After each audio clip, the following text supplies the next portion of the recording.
Today, we are talking about narcissism, being in a relationship with a narcissist, how that can affect you, and kind of things that you can do if you feel like, your partner is a narcissist or you've been in that space, and what you need to do to move past that.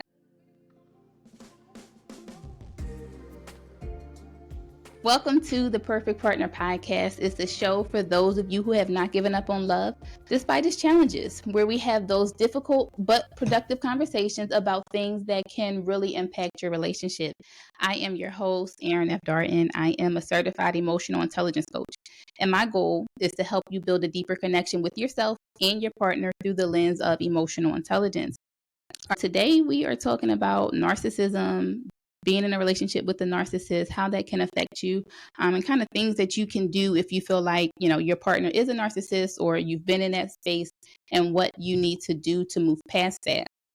Our guest for today is Corissa. She is a somatic trauma informed coach and narcissistic abuse specialist. She empowers women after they've endured narcissistic trauma to rediscover who they are, reclaim their power, and find the courage to live a life they love. She is also an author, the podcast host of Stepping into Meaningful Relationships, and the co-owner of Soul Fire Retreats. Corissa, welcome. Thank you so much for having me. I'm excited Yes, to thanks chat for with you joining today. me. Absolutely. So I have so many questions. I have so many questions because I feel like narcissism is a term that is used widely, just thrown out there. They call everybody is a narcissist if they do anything right in their best interest. But from my understanding, narcissism is the actual mental health diagnosis, and you can correct me if I'm wrong. So let's start from the baseline. What exactly is narcissism, or what is a narcissist? Yeah, it's a great question. So, a lot of times people throw around that word, like you said, without even really understanding what it means. Personally, when I use the word or the label narcissist, number one, I don't like labels. But number two, I'm not trying to label or diagnose anyone. It's really to describe a set of patterns Okay. of behavior that are abusive, that are not healthy. And so, when we talk about narcissists, we tend to associate them with someone who's like a monster or who's like Hmm. this really evil, selfish, self centered type of person. And narcissism itself actually encapsulates a lot more behavior than just that. Delusion. About a covert narcissist, you know, covert narcissists, they're not those typical narcissists that you would recognize very quickly that have been, maybe portrayed in movies and portrayed in, social media and all that kind of stuff. They're much harder to detect. Hmm. And so, we can't just say that like there's only one type of narcissist. There's actually 10 different types of narcissists. So there's a lot of different patterns of behavior, a lot of different types of traits that go into identifying what a narcissist actually is. Okay, so give me some of those patterns and traits that you are talking about so that we can identify. Now, just because your partner may do some of these things, don't go calling them a narcissist now. Right? That's not what Carissa is saying. Or maybe it is, and then you can call her for help. But I don't think that's what she's saying. So just to put that out there. So what are some behavioral patterns and traits that you see among narcissists?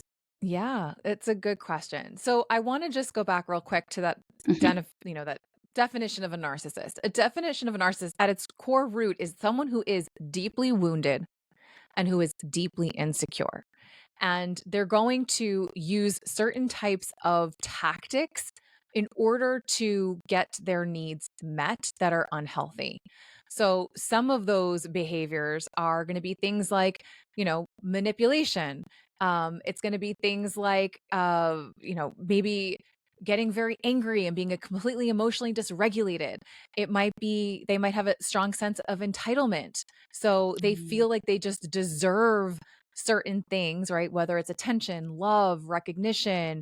Maybe it's like they deserve the job, right? Just for being who they are. And yes, we are all inherently worthy of things. Right. But if we are then using these very covert, sneaky, manipulative tactics in order to get those things, then that is not healthy. So, what I like to say is that a narcissist oftentimes is very focused on self And as a result of being very focused on self and getting their needs met, they hurt other people. They don't always recognize or understand that they are hurting other people. They will tend to lack accountability, right? They won't take responsibility for their actions. Okay. They also lack empathy. And they also will, they won't show any kind of remorse for when they do hurt other people. So even if they're not aware that they've hurt someone, but yet you've brought it to their attention, like, hey, when you did that, you kind of hurt my feelings, or I didn't feel so good. They're not going to actually show any kind of remorse, nor will they take any kind of action typically to make an amend for that behavior. Whereas a healthy person, if you were told that you did something that hurt somebody, you're going to apologize, but then you're also going to try to do something to make it better so that it doesn't happen again. We're not perfect. We obviously make mistakes. But with a narcissist, a lot of times they don't even see themselves as the problem. They tend to be very quick to blame someone else and point the finger. Okay. So is this like a severity type of thing? Because I can also see what you described as just somebody that lacks accountability, somebody maybe that's never had to answer to anybody else, maybe they're uncomfortable having these conversations. So at what point does this turn from maybe I don't know how to communicate and I have, issues where I'm guarded or I disregard other people? So at what point does it turn into narcissism? So it turns into narcissism when, again, they have little to no empathy. Okay. Okay. It turns into narcissism when they don't take any accountability for their actions. It's always someone else's fault. And if it's not someone else, it's something else. Right. So they're too tired because they're working so hard. Right. They're blaming the job potentially. Mm-hmm. And again, where they're not taking any kind of that accountability or showing that remorse, but also like if there's a lot of controlling behavior as well. And that's the difference, right? Okay. Because all narcissists are also codependent. So we do sometimes see that there's a big overlap between codependent traits and narcissistic traits. But again, the difference is that the narcissist is hurting other people as a result of their behavior, whereas the codependent is more likely to hurt themselves. Wow. Got it. Okay. So you mentioned control, a lack of empathy. What are some other ways that this shows up in a Yeah. relationship? Yeah, that's a good question. A lot of times narcissists will be very quick to project onto somebody else, right? Whether they're projecting their feelings, they're projecting maybe their shortcomings and saying that it's someone else's, issue or someone else's feeling that way and they're attacking them for it. There could be gaslighting in the relationship. Oftentimes narcissists will lack boundaries. They might be very dismissive. They can be very jealous. Again, they can be coercive. They might be very emotionally dysregulated. So we see a lot of narcissistic behaviors where there's this like rage, right? They might express a lot of rage and not be able to down-regulate themselves. And as a result, when they're in these rageful states, that's where it can either, number one, get dangerous because there could be physical abuse. But a lot of times, we do see more often verbal and emotional abuse in these relationships with narcissists. And so I have so many questions. So when does this behavior start? Like, is it from the very beginning? Because of everything that you just mentioned, that sounds like a horrible person to be in a relationship with. And so do they hide these characteristics up front, or like at what point does it show up? Yeah. So now we're kind of leading into what the narcissistic abuse cycle looks like. Okay. So typically what happens is a lot of times very early on in a relationship, we enter into what is called the idealization phase, Okay. or otherwise known, especially now through like a lot of TikTok videos, which is the love bombing phase. And this is where the relationship usually begins. The Mm-hmm. narcissist is going to use things like flattery and maybe praise and approval and gushing. And, they might be very attentive and they might be lavishing you with gifts or these grand gestures. Now, of course, some of these behaviors are typical of certain types of narcissists. a covert narcissist is not necessarily going to be as ostentatious with their behavior. Okay. However, that's typically the way these relationships begin. It feels good. A lot of times people will tell me that, and even in my own experience, they feel like they've met their soulmate when they meet the narcissist, because the narcissist might also be mirroring the other person in the relationship. So they might say that, Oh, "Oh, I've been through something like that." Or they might share, their traumatic childhood experience. And so you might feel as a good person, as a very empathic person, like you understand, like, "Oh my goodness, they had this terrible childhood and I feel so bad for them. And oh, but I've also experienced something similar." And so the narcissist will oftentimes try to find some sort of common ground to make you feel safe and secure in the relationship, because they feel like, you both have these similar experiences and you've got this mutual playing field that you're coming from. There also then can be like the grooming phase, right? Where the narcissist is going to slowly start to test your boundaries to see if you have any. Narcissists are typically attracted to people who are codependent, who don't have a lot of boundaries. So it's very easy for the codependent also to be very attracted to the narcissist, because if the narcissist is giving them all this love and attention and flattery and praise, it feels really good to the codependent, who also has a low sense of self-esteem, who might also be very insecure. And so it becomes almost like this match made in heaven. Yeah. that's very interesting. And so it just made me think. So I'm doing a podcast tomorrow and we're talking about the importance of your relationship with yourself and loving yourself first. And it sounds like a perfect example of that, right? When you Mhm. lack those things for yourself, you open yourself up to manipulation and a partner that maybe may not have good intentions for you. And so if I Yes. find myself in that situation, like, what do I do? Well, most likely you may not begin to see the narcissist for who they are during Okay. this love bombing phase, right? That being said, excuse me, if someone comes on really strong Hmm. and they're telling you that they love you within like the first few months of the relationship, or even like on the third or fourth date, it's a clear sign that maybe this person is a narcissist and you should go running in the other direction. So love bombing is a sign or maybe an Mhm. indication that somebody you may be in trouble down the line.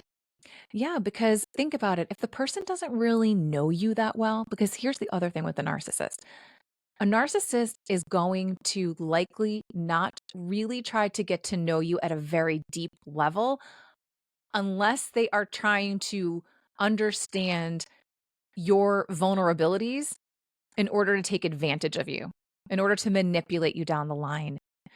So a lot of times narcissists, they're not going to ask you things about maybe necessarily around your childhood, right? You might find that you're the one who's trying to really get to know them as a person, but they're not asking you the same questions back, right? Mm.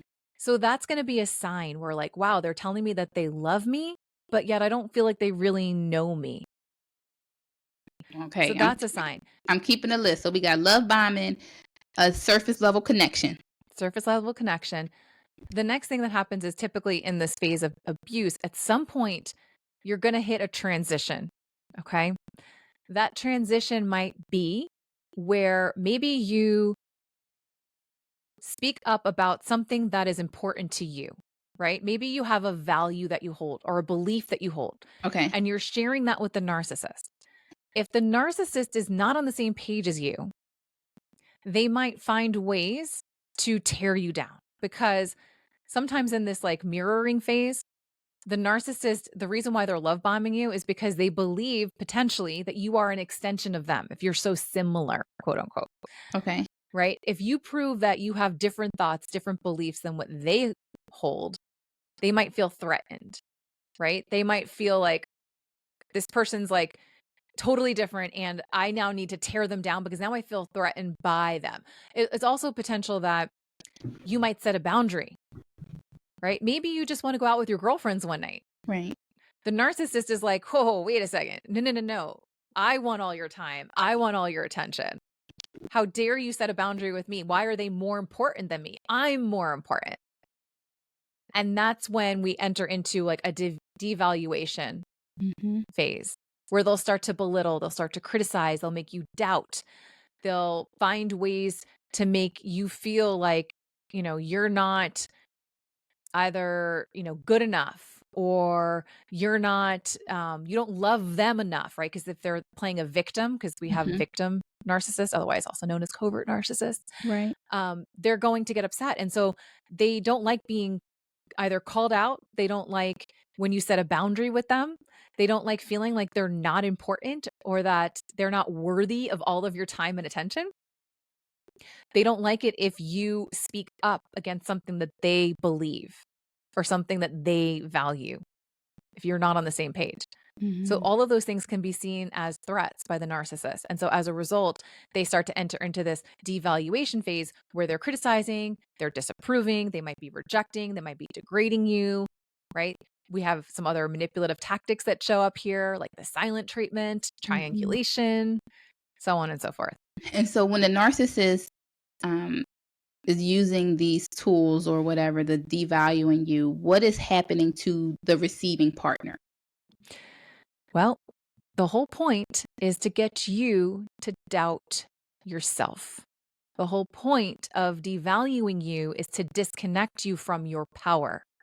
It's to disconnect you from your sense of self, right? If you already come into this relationship and you've got a low sense of self-esteem and someone comes in as and it's a narcissist and they've got this chisel and they are chiseling away constantly at your self-worth, at your self-esteem, at your confidence, you get to such a point where you become so small in the relationship, it's a lot easier for the narcissist to continue to manipulate you. Mm.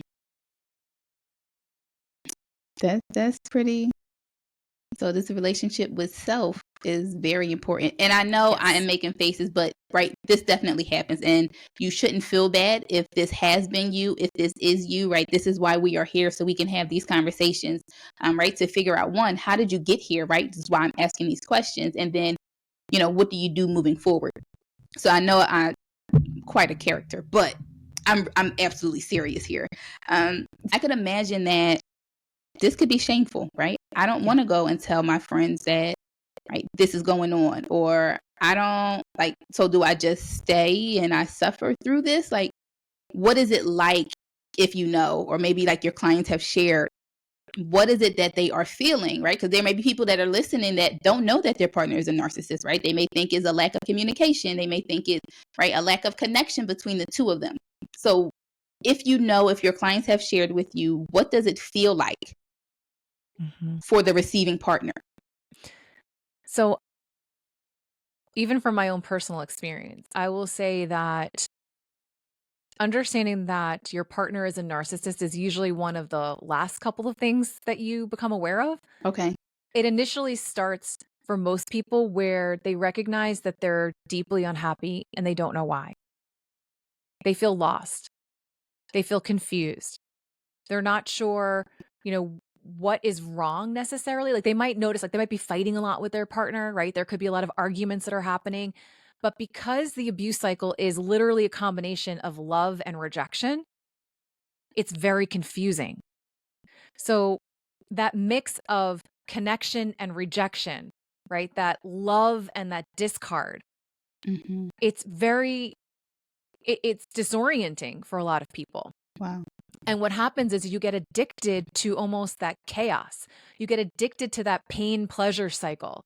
So every time things fall out, right, where like you feel like the floor's been, the rug's been ripped out from underneath you, you're just almost like waiting for when that next, idealization or love bombing phase is going to happen again, right? Or when things are going to get better, where, you're finally going to feel like, oh, like things are good again and you feel secure. But what happens is in these relationships, especially over the long term, is that abuse cycle, which we haven't gone through the entire cycle yet, but we've sort of talked about it, which is that cycle begins to speed up. Okay. That cycle becomes a lot smaller in time frame. And at that point, then people start to question, like, okay, wait a second. Like now I'm feeling worse more often than I'm feeling good in this Mhm. relationship. Or Okay. I feel like I've lost my sense of self, or the person that I have become, I no longer recognize. I used to be confident. I used to have a purpose. I used to feel like I knew what I wanted with my life. And I'm not sure that what I have or what I'm experiencing right now is what I want. And so that's what happens. The diagnosis, and I don't even want to say diagnosis, but the understanding that what you've been experiencing is narcissistic abuse usually comes after that point. Is narcissism a deal breaker? If I recognize that this is what is going on in my relationship, my partner at my own expense, right, or doing things to benefit him at my expense, is that a deal breaker? Obviously, it's a red flag. Should I wash my hands and walk away? Yeah. So I would say that abuse is abuse. It's not doing you any good to stay in the relationship, considering the impact that it's having on your self-worth, Mhm. on your ability to experience joy and fulfillment, right? And listen, there are plenty of women who recognize, and I can't even just say women, I mean, maybe it's men as well, who recognize that their relationship is toxic, but there's other things that keep them in that relationship. It might be children, it might be finances, right? So it's a case by case Mhm. evaluation, right? It's a personal decision. So I'm not going to sit here and say, like, you need to get out of it, but I'm also going to say Right. that if you start to recognize the damage that it's having on you as a person and your quality of life and you feeling connected to who you are, then something's got to change. And I'm going to Mhm. tell you right now, it's not going to be the narcissist. They're not That going was to gonna be change. my next question, like, but he can change, right? No. Or she, whoever the narcissist is. The problem is that in order to change, you need to, number one, have awareness that your behavior needs to change. Mhm. Once you have awareness, you need to be able to take accountability for your actions. You need to show remorse and have understanding that what you're doing is hurting somebody else. We cannot change anything that we're not willing to accept or take accountability for. Right. Right. So the Yeah. narcissist doesn't think that they're the problem. So they're not going to change. So I have a comment here. It says in practice, so she's a therapist. I'm noticing most narcissistic behaviors develop in childhood, similar to what you said, through unhealthy attachments, specifically rejection from the parent. My question would be, could a narcissist be healed, and undo their unhealthy behaviors and mindset? Yeah. So listen, people are not formulas, right? So I Mhm. can't say that narcissists will never, ever, ever, ever, ever change. And there'll never be another narcissist on this earth that ever changes, Mhm. right? Because I can't say that with any real conviction. I will say that, yes, narcissists are created. They are not born. Mm. Okay. Hmm. It does come down to attachment styles. But that being said, codependents have also been created as a result of relational trauma from childhood and attachment wounds. The narcissist has a big fear of abandonment. The codependent has a fear of rejection. Mm. Okay. So, can a narcissist change? That's like asking the same question as can an abuser change? There are abuser treatment therapy programs that are out there. Okay. If someone wants to change, can they do the work on themselves? Yes, if they are able to have self-awareness and take accountability. So, Mm. narcissism exists on a spectrum. Okay.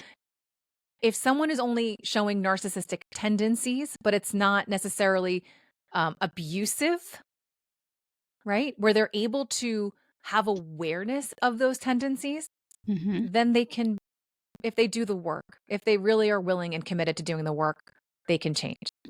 Okay. But for narcissists who are so deeply wounded and they are so deeply insecure. They have adapted these behaviors to not feel that emotional pain that comes from trauma. Okay. So I'm out of this, right? Let's say I realize that my partner is not going to change, right? He's going to be a narcissist, is who he is. I have to get out of here, kids and all. How, like, when women come to you in that state, kind of how are they usually feeling about themselves? They're feeling really sad, right? There's a lot of grief, especially when this person that they love can't change and is just continuing to hurt them. Every relationship ends for different reasons. Sometimes women will come to me because they're ending the relationship because their husband cheated, right? Narcissists, not all of them, but some of them are prone to cheating. Okay. And so they get out of the relationship for that, right? There's like a breaking point. Sometimes women will end the relationship because there's been a physical interaction, right? Physical abuse in some way. If women are ready to get out of relationships with their partner that they recognize are narcissists, the first thing I always tell them to do is we need to make sure we have a safety plan in place, or like a way to have a safe exit plan out of the Right. relationship. And that's where I would encourage them to reach out to their local domestic violence shelter to help them put that in place. That's not the work necessarily that I do. So that's something that I would outsource to someone else who has that, obviously, that capacity to do that. Because you need to make sure that you have all your ducks in the row before you exit. Because sometimes in these relationships, when we try to end them, it's not always safe because it can escalate the abuse. The abuse can escalate to the point where it can become physically unsafe for you to exit the relationship, even if there hasn't been physical abuse beforehand. Right. Because if you think about it, a narcissist, ultimately, it's all about control for them. And once they start to feel like they're losing control, they might actually resort to behaviors that maybe are atypical, but because they feel so out of control, they're going to try and control even harder, right? And so they might get desperate in their measures to keep the relationship. Yeah. Okay. So you got to have a safety plan. Yes. I leave while my partner is at work. I'm safe. I get to a safe space. I get to have that moment where, I kind of a sigh of relief. It's probably 1,000 thoughts going through my head. Like, what do I do now? How did I even get there? Should I go back? Is he going to come find me? Let's assume safety is not an issue. I'm in a safe space. I did my sigh of relief. Now what? Well, first, I just want to say this. It takes women 7 to 8 times to leave an abusive relationship. Okay? A lot of people, I'll just say women, have a hard time walking away and leaving the relationship the first time. So if you find yourself continuing to go back, know that it's kind of normal. It's really hard, especially when you have this mixture of love and rejection, right? They're going to try to hoover you back in. So as much as you feel like you've made the decision, right? And you're still feeling like maybe you're even angry, right? You're angry that you've been hurt so much, right? In this relationship. And maybe you're fed up and you're like, I'm not taking it anymore. I'm not going to tolerate this anymore. I know that I deserve better. I know that how I'm being treated is not healthy. The narcissist is going to do all they can to hoover you back in. This is another part of the narcissistic abuse cycle. So the work that needs to be done, right? So how are we feeling when we get out of this? We're feeling sad. We're feeling confused. We're literally like grieving a living loss in a lot of ways. Even though Right? they We're might have been a grieving. bad person. What was that? Even though they might have been a bad person. Yeah, because think about it, especially if you have children with this person, right? When you married that person or when you decided to have a family with this person, you loved them, right? You saw them very differently. You might be grieving the person you thought that they were, Right. the love that you thought that you had. You might be questioning whether or not you are in fact lovable, and likely the narcissist has done a very good job of making you question whether or not you are. Because some of times the narrative that they're, that's getting repeated and reinforced is no one's going to love you the way I love you. No one else is going to put up with you the way I put up with you, right? That might be some of the manipulative and like the emotional abuse that's happening in the relationship. The narcissist might be saying these things. And if they're not saying them, they're doing things to let you think that you can't survive without them. Right. Because it can also be financial abuse as well. You can't afford this lifestyle without me. Right? Like these are like these little subtle manipulative things that they'll say in order to cause you to doubt your ability to be out of the relationship and survive without this person. So I didn't know that it usually takes about 7 or 8 times to leave. So let's say I'm on round 6 and 7. Like, what is actually needed for me to pull that trigger, right? Let's say somebody listening, they've gone back 4 times, which is, you are there. Like, don't feel bad about anything. What's important is like what you do next. Yeah. So what, in your opinion, do you feel like is needed to actually pull that trigger to leave and to stay gone? The biggest key, and this comes down to like my somatic work, is working with your nervous system. Because every time you're making the decision to stay, you're likely in an emotionally dysregulated state. When you are feeling safe and grounded, and you're feeling like you're in what we call the ventral vagal state, you're able to think rationally, logically. And when you're going back into this relationship that you know is unhealthy for you, you're most likely in that fight or flight, or you're in a freeze state. And you're completely dysregulated. And it feels safer to go back to what you know than to face the uncertainty of what you don't know, what your future is going to look like if you're out of this relationship.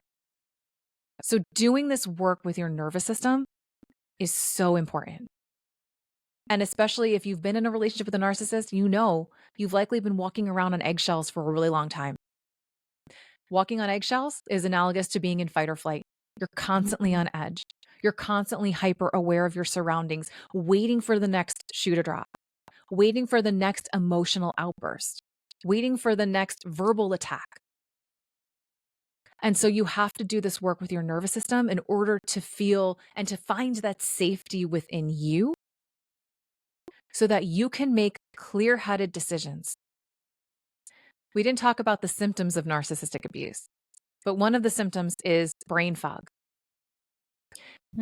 And it's because, again, you've been in this cycle that has been very confusing for you, that love and rejection, but there's also physiological things that are happening. And I don't want to go too deep into what happens, with the brain and physiology and the nervous system and all that kind of stuff. But basically what happens is our ability to think clearly, our ability to focus and make decisions is a lot harder because our prefrontal cortex has been impacted by the abuse. Okay. So you mentioned this work with the nervous system, somatic trauma. I have no idea what this is. You are the first person. And after we had our conversation, now I've been seeing it all over. But somatic trauma, what is it? Like, how does this work? So essentially, I'm a somatic trauma informed coach. And what that means is that I do a lot of work with the body. And specifically, we work with the nervous system to release the trauma, because what happens is your body, if you've ever read the book, the body holds the score, right? Our body is impacted by the trauma. We literally, let's just put it this way. Narcissistic abuse can have physical manifestations in your body. After suffering and enduring trauma from childhood, and then, ongoing relational trauma through narcissistic abuse, our body is literally, it's like the energy in our body and the emotions that we are feeling get trapped. They get stuck in our body. And because our nervous system is so dysregulated all of the time, we're being pumped constantly full of cortisol, right? Being in that high alert. That's what happens. And so that cortisol, that inflammation, it causes inflammation. Those increased levels of cortisol causes inflammation in the body. It causes pain. It causes autoimmune issues. It causes digestive issues. It causes that brain fog. It causes all these health issues. Okay. So when we are trying to heal from the trauma, we also have to work with the body. We can't just have a top down approach. That top down approach is like that talk therapy, right? Mm-hmm. So therapy is really helpful, but we also have to address the trauma from the bottom up through the body as well. Okay, so let me give an example to see if I'm understanding. Is somatic trauma similar to if a child gets a beating all the time, and as soon as maybe their parent is around, they get nervous, or the parent reaches for something and they jump? Is that similar? So there's no such thing as like somatic trauma. It's just that Okay. trauma is so somatic means like in the body. That's what the word means. Okay. So we hold trauma in our body physically. Okay. So, yes, if a child is beaten, right? They get beaten, there is a belief that is likely tied to that trauma, right? If I'm being beaten, it's because maybe I'm not good enough. Mm-hmm. It might be that, I'm not important, might be the belief that we take on every time we're physically beaten, right? That belief becomes a limiting belief that holds us back later in life, but there are emotions that are attached to that. All of the fear that we might have experienced during that beating, maybe all of the anger that we have repressed after those beatings gets trapped. Because if you think about it, emotions are meant to be energy in motion. Mm-hmm. And if the energy is not flowing and we're repressing everything because it's not safe, a lot of times in abusive relationships, it's not safe to express our emotions because it's just not okay. We don't have that connection with that other person who's abusing us. They're not emotionally safe. There's no emotional intimacy. Mm-hmm. And so as a result, we repress all of that and it stagnates in the body. And it causes all these health issues. Mentally, physically, emotionally. Okay, so I left this relationship. I have all my baggage with me, right? The low self-worth. I think you mentioned the physical, emotional, mental damage. And they don't call you for help. They don't go to a therapist for help. They go and get into another relationship. How might it show up now in this new relationship? And let's assume that this new partner is not a narcissist. How would it show up and impact the new relationship? I'm just going to tell you that there's a very, very good chance they're going to attract another narcissist into their life. Oh. Yeah. I see it all the time. Women they'll divorce the narcissist. They get out of it. They feel like a weight has been lifted off their shoulders. They're no longer enduring ongoing abuse. The only abuse they're experiencing is maybe that post-separation, right? Maybe it surrounds like the children, right? Because they still have to Mm-hmm. interact maybe with their partner because they have children together. So the abuse is just, it's minimized. They're like, okay, I'm done with that relationship. I feel so much better. I'm ready to get out there. I want to meet someone new. Now, think about it. We're also talking about women who are usually codependent as well. They don't want to be alone. They need somebody else to make them feel good, to fill the holes in their soul. They are going to attract somebody else who's going to come in and fill those holes in their soul. And guess who's going to do that? The narcissist with the love Yeah. bombing all over again. It's going to feel really good. It's going to feel like your soulmate. It's going to feel like you found the perfect partner who finally gets you, who finally loves you the way you deserve. Because the last guy turned out to be such an, jerk that we weren't getting that love anymore. They changed. But we believe now that this new person can offer us what we have been missing. But so, okay, so let's say it starts out the same way, right? The love bombing, all of that, like you said, it feels good. Why am I doing this again? Like, why am I like why don't I have the foresight to say, oh, this is going to end up, this looks like, right? Steve looks like Jim. Why don't I have the foresight to say this is going to end up the same way? Remember, you said they haven't done the work yet. They haven't done therapy. They haven't worked with someone like me. So they're not aware of the patterns. These patterns are familiar to them from childhood. These women likely had a parent who also mixed love with rejection. So that pattern of pain and pleasure was familiar. So when they find somebody who reenacts that same pattern over and over again, it feels like home. It feels like love. Love is hard. They've learned that love is hard. They've learned that love is a transaction. I have to earn it. And that's why it plays in so well with the narcissist, because the narcissist is like, I'm going to take, give it to me. I deserve it. I'm entitled to it. And if if you're familiar with that dynamic, you're just going to keep giving, right? If I keep giving, I'm going to get it back. Right? There's this underlying manipulation, but it's so subtle. It's like, if I give you more of myself and I continue to sacrifice and meet all of your needs, you're going to love me. That is interesting. I heard you mention attachment styles before, but it really comes back down to, well, part of it really is your attachment style. And so for those of you that don't know, right, there's this attachment theory, and it says that the way that we form relationships in adulthood is based on our relationship with our caregiver in like the first few years of our life, right? And so what Carissa is saying is that the reason that this person may keep going back for that type of interaction is they experience something similar with their parent, and to them, they equate that to love, right? We get our first definition of love from our caregiver as a child, right? And so, as we get older, we may change it based on our own experiences and all of that, but our first definition of love comes from our caregiver. And so that's very interesting. And look, being a parent that's a big responsibility. I keep telling you, I don't know I'm up for it, right? This is just another example that, right, you have to be careful with how you show up or don't show up for your child and what you are teaching them, even if you don't mean it. Yeah. So, okay. So I really want to get out of this, right? I met Steve again. Steve is the same. I'm coming to you for help this time. What are you going to help me do? We're going to work on your nervous system again. That's the first thing that we're going to do.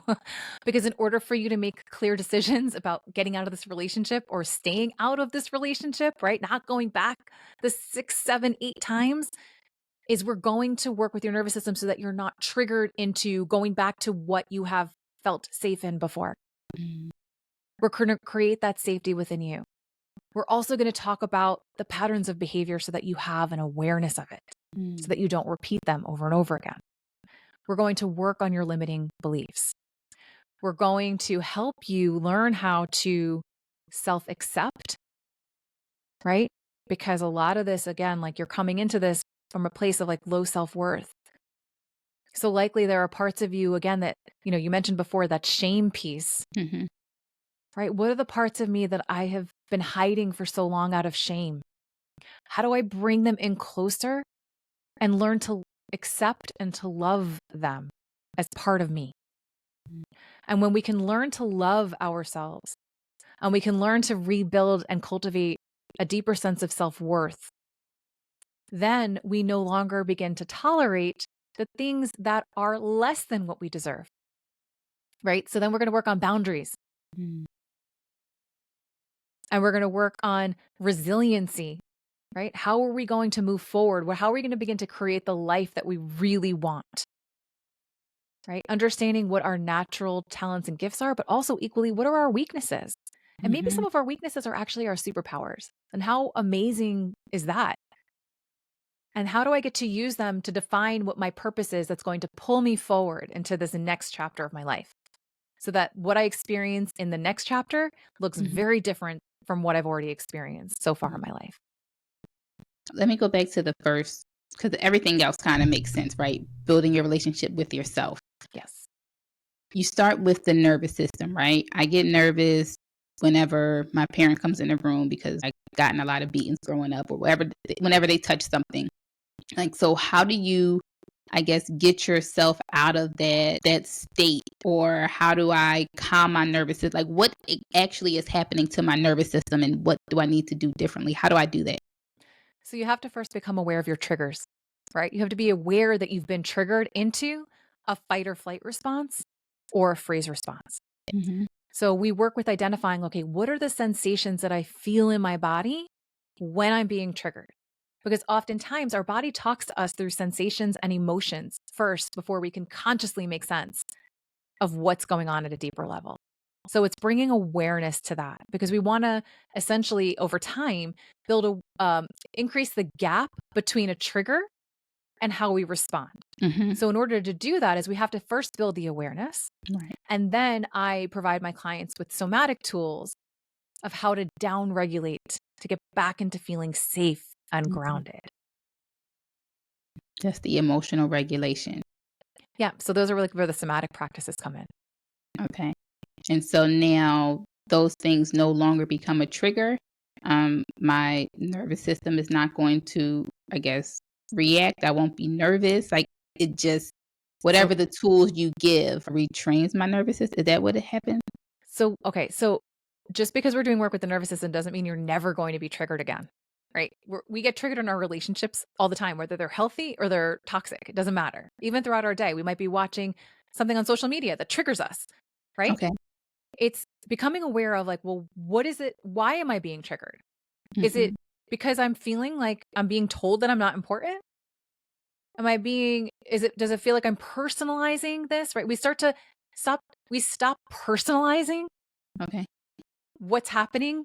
We stop making assumptions about why someone might be behaving the way that they're behaving and start tuning into how am I feeling?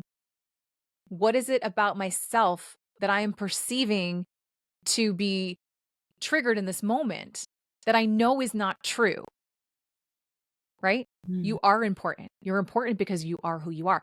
But that being said, it's not so much that you're just like, you're nervous, right? We have different coping strategies and mechanisms that kick in when we don't feel safe. And I'll just give you like a quick example of that. Think of someone who is a perfectionist. Mm-hmm. That perfectionism is a part of you that comes in to keep you safe. Okay. Because if you grew up with a parent who was overly critical, Mm-hmm. right? The only way you ever got recognition and attention, which was misconstrued for love, was by being perfect, quote unquote, right? When I was perfect and I was acting up to a standard that met their approval, Mm-hmm. I got attention. I got my attention needs met. I got what felt like my love needs met. And so that pattern shows up when I don't feel safe. Mm. People Yeah. pleasing, same thing. It That's is a good one. coping strategy that we have learned to use in order to, number one, get our needs met, but number two, to stay safe in a relationship so that we are not rejected, so we are not abandoned. There's a lot that we do with the nervous system where we're mapping out all of these things to gain a better understanding of who we are, our behaviors, right? The patterns of behavior that show up. So that when we have tools to downregulate of like, oh, I notice like I'm jumping into people pleasing right now. I'm saying yes when I really want to say no. Mm-hmm. Let me take a moment. Let me do some breathing techniques. Let me feel like focusing on, my feet on the ground.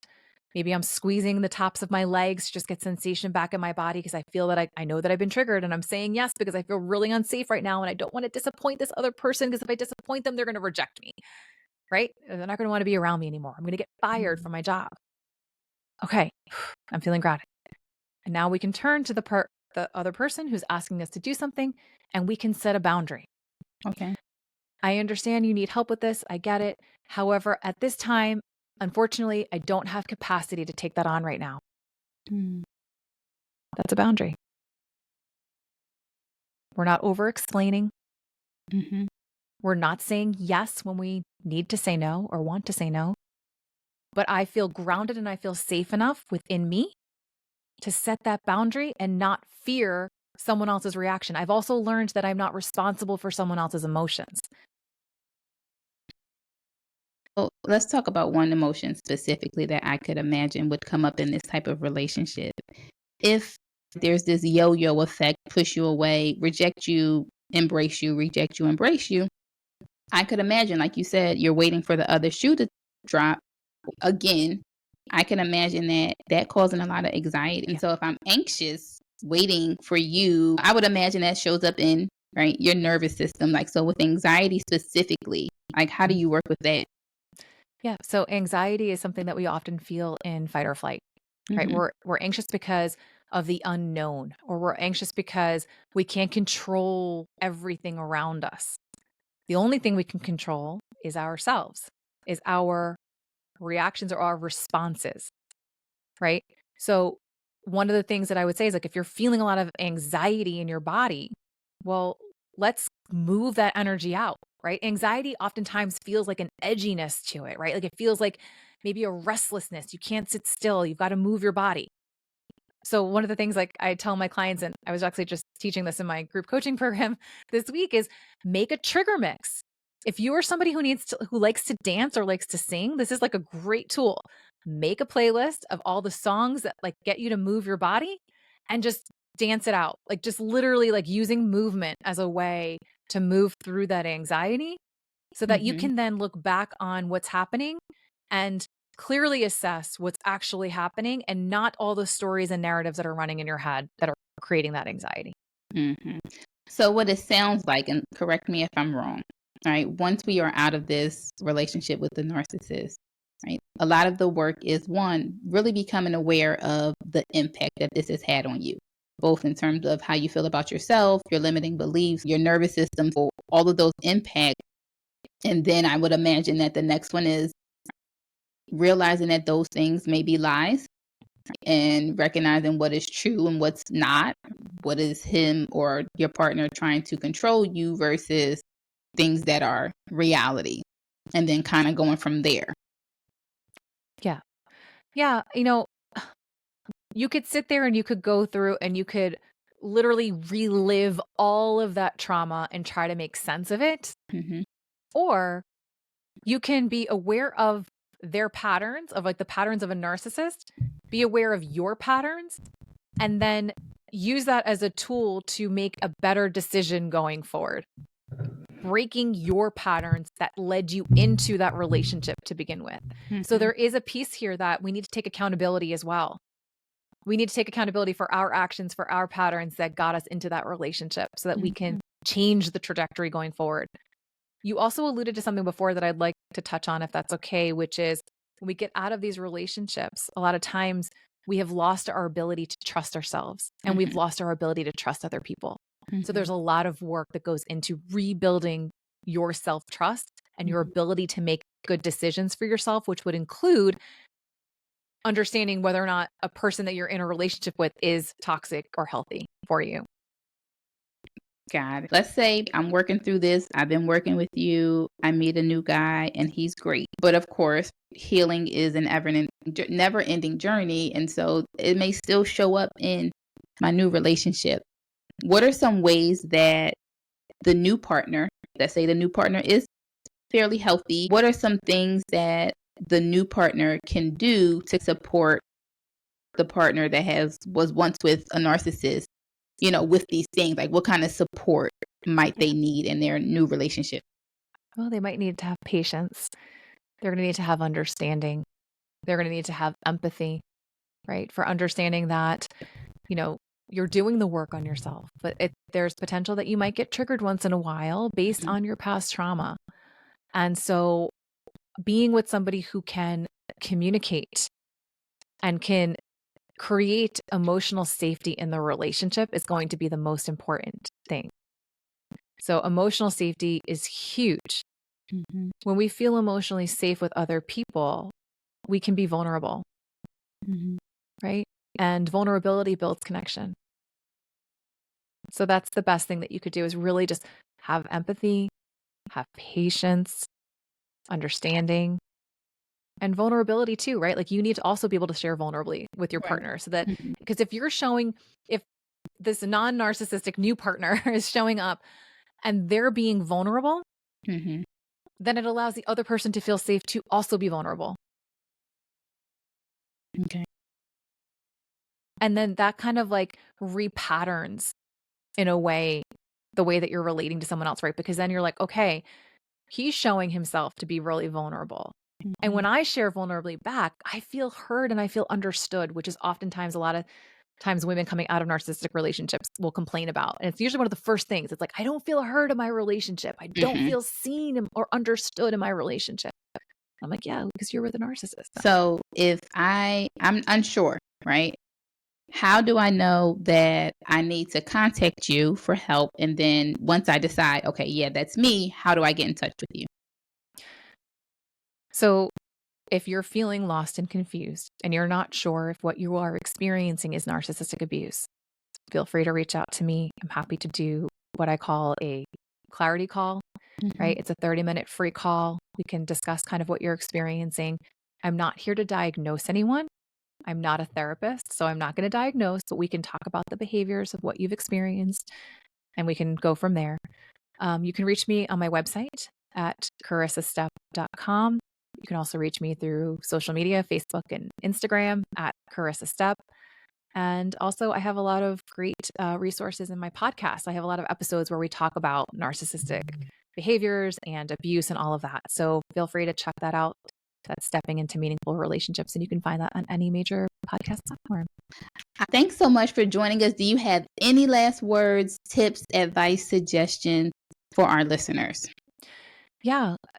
I think that regardless of diagnosing a narcissist, the way to tell if you are experiencing narcissistic abuse is by paying attention to the internal red flags, right? We talked a lot about like the external red flags. Pay attention to the internal red flags. How are you feeling in this relationship? Do you feel emotionally safe in the relationship?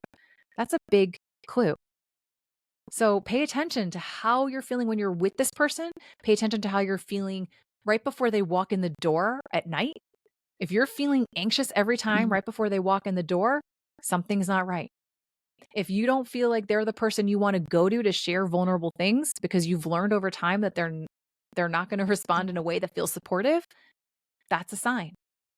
So that's really, the most important thing. It's not getting someone diagnosed as a narcissist. It's really tuning into how you're feeling in the relationship. And then I also would love to just extend to your audience just an invitation to come join us in my group coaching program, if that's something that is of interest to them, that's a little bit more reasonable than coming into a one-on-one coaching session with me. And we've got a really amazing community of women where we literally have all been through this. So you can get that validation that you're looking for. You can finally feel like you have people who understand what you have experienced and who are doing the work alongside you, because that also could be really helpful. Absolutely. So if any of you guys would like that information, I will also make sure that it's available in the show note. Last thing, I have my guests always give a tip for Thriving Thursday. I've done this thing, Thriving Thursday, where I help people, or I want people to thrive in their singleness. And I don't mean single in terms of relationship status. I mean single as you being a whole person individually. You are already complete and your partner adds to you. And so what tip would you give people to thrive in their singleness?